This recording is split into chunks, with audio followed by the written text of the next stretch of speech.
Hello, everybody, and thank you for tuning in to the Liberty Report. With us today, we have Daniel McAdams, our co-host. Daniel, good to see you this morning. Good morning, Dr. Paul. How are you this morning? Doing well. Good. A couple exciting things happening. Lots of stuff going on. Maybe there's a little good news today. Yeah. But we'll look for it. But one thing that caught our attention that could be of great significance, it could go haywire, which nobody's, at least in our camp, are hoping it'll go haywire, because there was a meeting, I think it was on Thursday, and the meeting was between Putin and Trump. A phone call, yeah. What, 90 minutes they talked? A long call. And a few people are annoyed by that. You know who's running the annoyance group is Zelensky. Yeah, he is not a happy camper. He's not happy about that. And the media isn't happy about it either, because they tend to hate with a passion Russia. Yeah. And that is, it's such a shame that just talking to somebody, makes a difference. And they get hysterical. But Zelensky warns, he sent out a warning that cutting the Ukrainians out just won't work. But then at other times he's a little more mellow, and because he's annoyed. He's annoyed because he didn't get invited to NATO. Yeah. So, but anyway, it raises questions on how this is all going to be sorted out. But I would say that the big picture is, just talking to each other. I keep thinking about the horrible situation leading up to World War II, where our diplomats and the Japanese diplomats, the leaders of the diplomatic group, wanted a conference, but FDR wouldn't do it, and he wouldn't even make an effort, and that meant war for sure. So this is at least talking. I just can't understand why people don't talk to each other, but they're always gauging. What will my supporters say? What will my money supporters say? Yeah. And they hold back. But anyway, the meeting went rather well. It would go 90 minutes. That's pretty good. And the big follow-up is the issue. So we'll have to wait and see, but maybe we'll have more news this week on this issue. Yeah, I mean, with the last administration, it was 4 years of insults. Biden calling Putin a dictator, a thug, et cetera, et cetera. It was, the opposite of diplomacy, and that's exactly how Tony Blinken acted as the Secretary of State. And so here you have the incoming Trump administration. I think he's unburdened now by all of the things that happened when he first became president. all of the insinuations that he was a Russian puppet. Now he's just jettisoned all of that. Now it's done. It's over. So he picks up the phone and they talk for 90 minutes.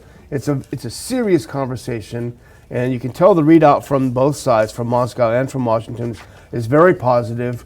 And in fact, this is the first time that the Kremlin has admitted that there was a call. Put this first clip on, because this is from Hedge. Kremlin confirms Putin-Trump summit on the way, as Zelensky warns a bit against cutting Ukrainians out. So the Kremlin side has confirmed, this is for the first time, that they had an hour-and-a-half phone call. A Thursday report in Russia's RT strikes a glowing and enthusiastic tone. Quote, "It's hard to overestimate the significance of the recent phone call between Russian President Vladimir Putin and U.S. counterpart Donald Trump," Kremlin spokesperson Dmitry Peskov has said. Now, as you alluded to, Dr. Paul, Zelensky is not thrilled. Put on the next clip. He is very downtrodden, in fact. If you put the next one up, you will see that he is kind of annoyed, as you said. He said the question of the elections is not at issue in the moment, because he technically, Dr. Paul, is not the president, because his mandate ran out last May. So, but he's resisting pressure to get to have elections. He says it's really not very nice that Trump called Putin first. So he's sort of reduced to just saying that. Well, it was a bit entertaining with what Trump said immediately afterwards. millions of people have died in this war that would not have happened if I were president, but it did happen, so it must end. No more lives should be lost. That's really pretty good. But he said that as many times, but sometimes we think that some minor details accelerate some friction. And I think ironing out all the problems as it remains to be seen exactly what they do. Of course, they're going to, Trump will go over there and Putin will come over here. And I imagine just sensing that the American media has always been willing to spread the propaganda that you can't even talk to Putin. And I don't think we'll wait and see what happens. But, there was one time a Russian leader, a Soviet leader came over here, I think it was Khrushchev, and he really had a demonstration. I think he was the one that took his shoe off at the UN. Bang the table. So, but I think that's good. I believe in talking before and hope in talking will prevent the shooting. And I think a great thing that Trump did by doing it this way is he completely sidelined NATO and he completely sidelined the European Union. They're just not part of the process whatsoever, and they're furious. In fact, Radek Sikorski, who is the foreign minister of Poland, he was criticizing this call. He's criticizing the direct contact, saying we've got to keep supporting Ukraine until they can negotiate from a position of strength. Well, they're losing. They're losing every day. That's what they've been saying for the last 3 years. We've got to give them weapons and money so they will be in a position of strength for negotiations. And in the meantime, it's not Sikorski's rear end that's getting shot off. It's all these kids in Ukraine. And I think Trump realized that and understands that. I think once he even talked about these young boys, reminding him of his sons, being killed over so he senses it. Whereas the Europeans have shown themselves to be completely irrelevant. NATO has shown itself to be completely irrelevant. And it's for someone like us who wants us out of NATO, that's a great thing to see. I think this is hopefully the beginning of the end of the philosophy that entangling alliances enhances our safety and our security.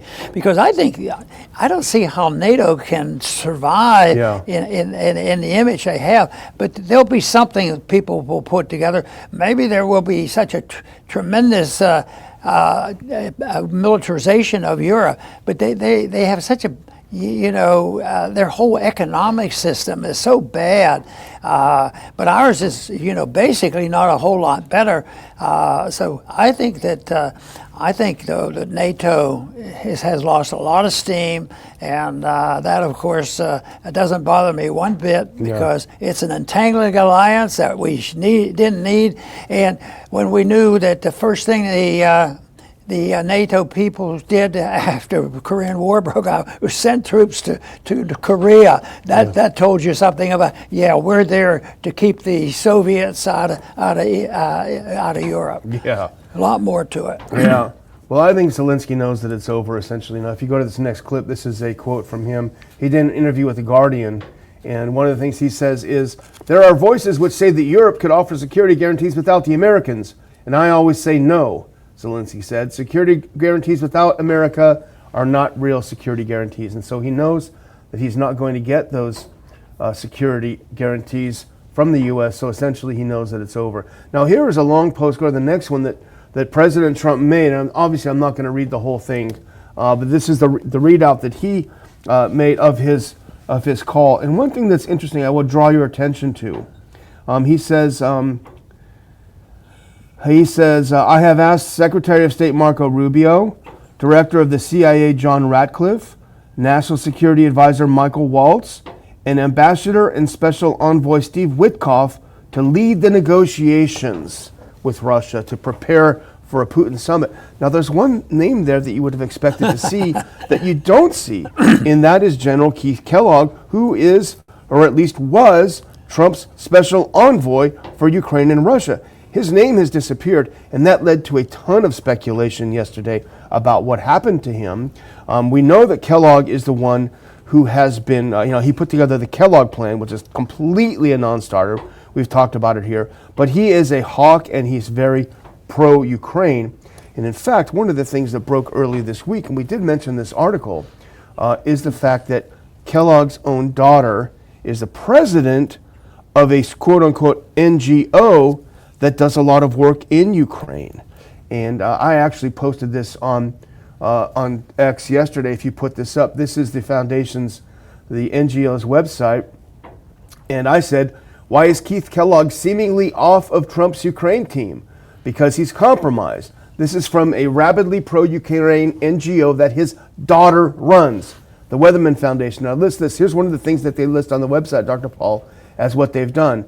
They coordinated and sponsored the travel of General Keith Kellogg, Fox News contributor and former national security advisor to U.S. Vice President Pence, to Ukraine. Now this is the interesting part, which led to testimony before the U.S. Senate Armed Services Committee about the need to provide rapid lethal aid to Ukraine. So this guy was always been in the camp of more weapons, more money, more weapons, and he's taking these trips over there on this NGO's dime. Wonder if they're getting AID money. I haven't been able to verify that they are. But whatever the case, it does seem like someone who was compromised in the team. I'm just wondering if this could be a strategy of Trump. You know, he didn't do the greatest job in the world in his appointments in his first term. But here he's making them, and he seems like he's willing to throw a bone here and there.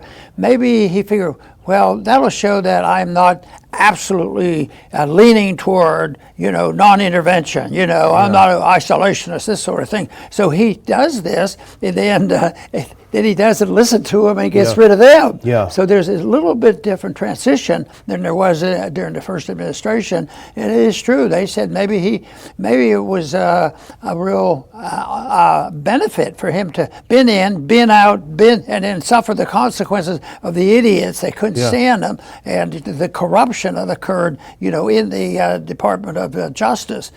So I think, whatever is happening, and he's not standing behind Kellogg. It certainly doesn't seem like it. Now, it could change. We don't know. He's never said anything.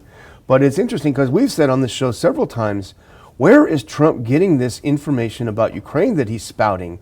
1 million dead Russians, not true. Russia's economy is on its last leg, not true. They're about to lose. All of these things, they talk about Putin's talking points. These are actually Kiev's talking points. And I think they were being delivered to Trump through Kellogg. He was delivering straight from Zelensky's mouth into Trump's ear. And I wonder, I would love to know who it is. It has to be someone in there. Maybe it was J.D. Vance. Someone had to have gotten to the president and said, Mr. President, these numbers are not true. They're not accurate. You need to take a look at this. Maybe Tulsi did it. Who knows? I guess it's a little early to demand an audit. Yeah. How did you guys come to this decision? Yeah, it's fascinating. So I wanted to just do a quick thing about this. If you move ahead to the Politico article, this is kind of a funny thing I wanted to put up, Dr. Paul. NATO ministers plead for Ukraine to be involved in the Trump-Putin peace talks. And go to the next one. Here's Mark Rutte, the NATO chief. Look at him. He is so dejected. He is so unhappy. And he says they're basically begging Trump, please, bring him in. And now go to the next one. This is Afsan Ratansi, who runs Going Underground, a program. And this is from the FT. Europe is left reeling by Trump over Ukraine peace talks with Russia. And Afshan says, European countries have realized that they are simply vassals, having no real say in Donald Trump and Vladimir Putin's negotiations to end the proxy war in Ukraine and being expected to pay for Ukraine's post-war security. Europe has been sleepwalking as a vassal of Washington for the entirety of the proxy war. It took Trump to wake them up and realize their irrelevant vassal status. Well said, I would say, for Afshan. That's for sure. Yeah. So I wonder how long this will take. Might probably take a couple of weeks before anybody does any traveling. Yeah. Well, the other interesting thing is that China proposed to host the summit, which would be almost like a Yalta if you think about it. China, Russia, and the U.S. talking about how to end this war. Yeah, it would be interesting. Tired of war. That sounds good to me. Now, the only thing, if I were to quibble, I'm glad that Trump's done this. I think it's a fantastic thing. I think it will end the war. I'm not super thrilled about the U.S. being involved in the negotiations. Now, if we're a catalyst for a peace, that's fine. But I think if we're being set up for Trump coming with a bunch of terms to dictate, it's going to fail. And maybe if it fails, it'll be okay, because then the war will be decided on the battlefield. Be nice to have it decided somewhere else. But hopefully, that's not the case, you know. Well, I think Zelensky's losing credibility, but that's what it's requiring. He has to go to zero credibility. Yeah. And people who pushed that and made him so important, they need to lose the credibility too, because this guy just wasn't a super political star or military star. I mean, he was closer to being a clown. He was a comedian, yeah. So it's it to me is I think a good break for us, and I sure do encourage the negotiations. Get this thing over with, and it could probably end quickly. The other one, this is going to be like a good news story today, I guess, almost, because the next one we want to talk about, and this came out, and Dave DeCamp wrote it up on antiwar.com, Trump suspends funding to the National Endowment for Democracy. And anyone that knows you and has read your statements for all these years know how you feel about the National Endowment for Democracy. If you can find that clip and put it up, here we go.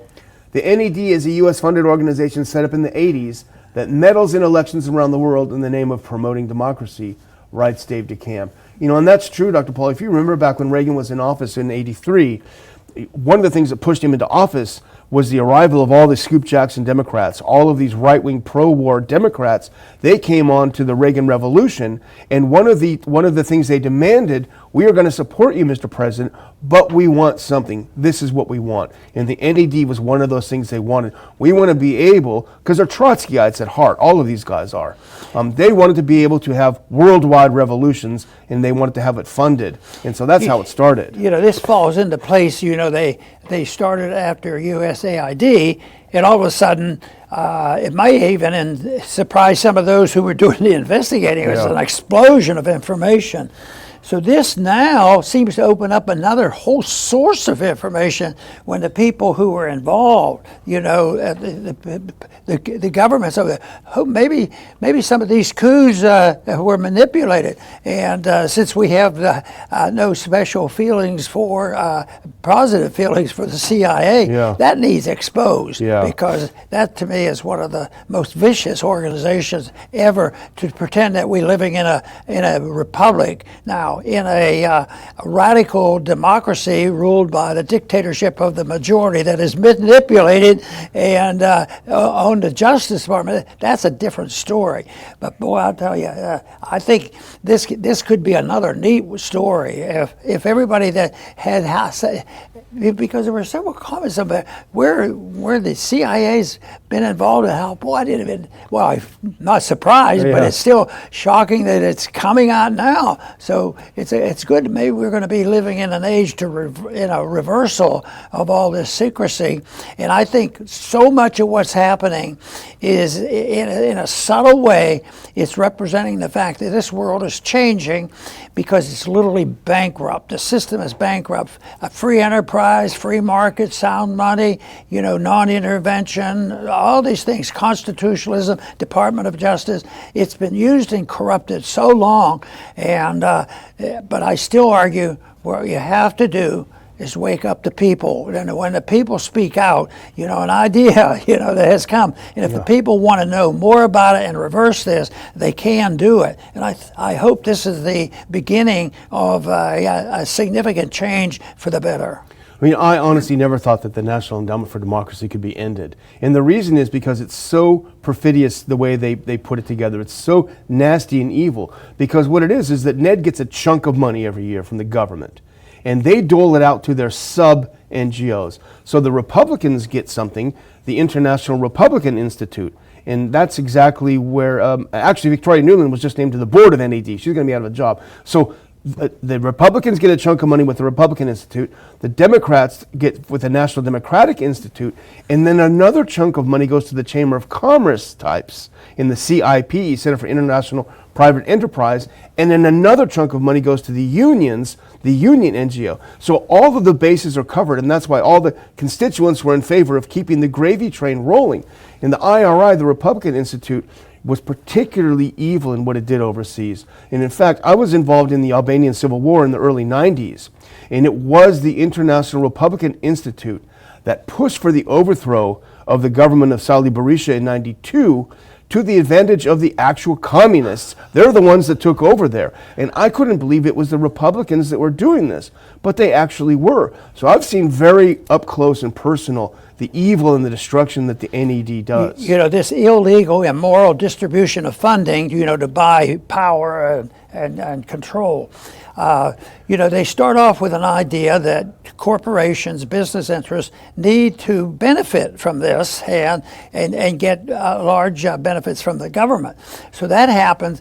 But they want to hide it because it is turned into, we're feeding the poor. You heard it already. We're building houses for the poor people. Yeah, let's check the record. Yeah. Let's check the record and find out. We're giving free medical care. Yeah, we sell them a lot of vaccines. Yeah. And it's good for business. So I think that the welfare is big.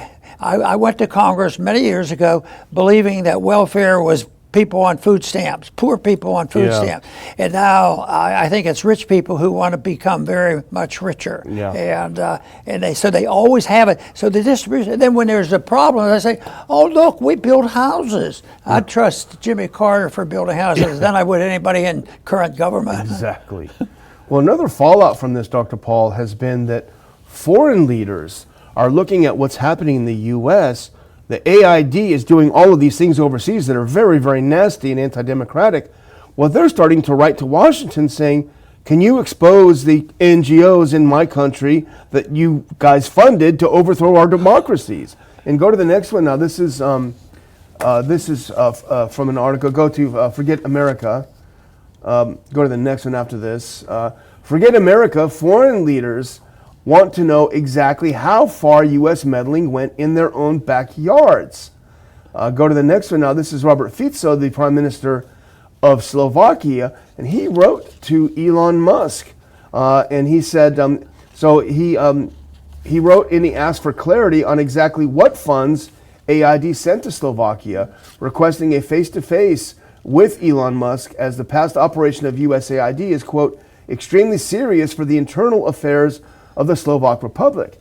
And now if this continues, Dr. Paul, it'll be fascinating because all of these foreign leaders are going to say, you guys were interfering in our elections, in the way we run our governments. We want to know who's behind it, It just makes the point stronger than ever because my theory and my efforts when it comes to monetary policy and the strength of the Fed, audit. Yeah. Find out what they're doing. They can't do it secretly. And yet the people who are doing they say, oh, national security prevents the people to know what is actually going on. So you don't. We want to. We don't want interference by certain people. So they go ahead and do it.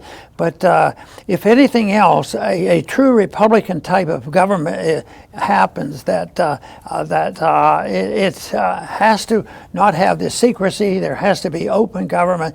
And I've said before there was a very well-known right-leaning old conservative that he told me once, and he was very active back after World War II, and he said that he says, Ron, he says, he was an FBI guy instructed to get the CIA fixed up, and he said.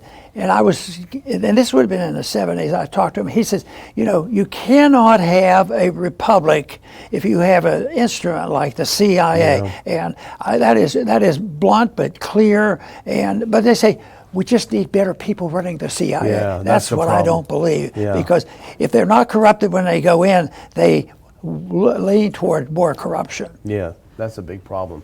Well, I wanted to just show another leader who also said, and this is Viktor Orban in next door Hungary, next to Slovakia. Now, he put out a post a little while ago, a couple days ago, and this is a pretty good one. He said, what have we learned about the work of USAID thanks to President Trump? The globalist liberal elite used U.S. taxpayers' money to force their own progressive political agenda down the throats of people around the world.